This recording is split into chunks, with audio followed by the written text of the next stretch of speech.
لیکن ہم کسی کی غلامی نہیں چاہتے. اور اب آپ کو پتہ چلنا چاہیے کہ غلامی کی آپ کو کتنی بڑی قیمت اٹھانی پڑی. پہلے ایک منٹ، ابھی نہیں.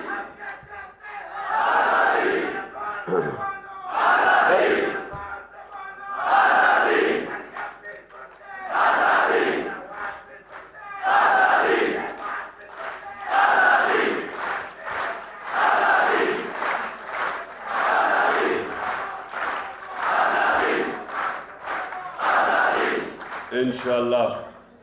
اب میں نے آپ نے میری اب بات سننی ہے. میں اب آپ کو کیا کہنے کی کوشش کروں گا. دیکھیں، ہمارے ساتھ ہندوستان آزاد ہوا، ہمارے ساتھ ہی آزاد ہوا. اب میں آپ کو فرق بتاتا ہوں کہ غلام فورن پالیسی اور آزاد فورن پالیسی میں کیا فرق ہوتا ہے.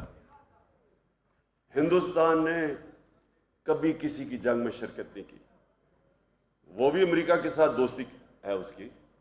امریکہ نے ہندوستان کو اسٹریٹجک الائے بنایا ہوا ہے، لیکن وہ کبھی اجازت دیں گے کہ امریکہ جا کے ہندوستان میں کسی کے اوپر ڈرون اٹیک کرے؟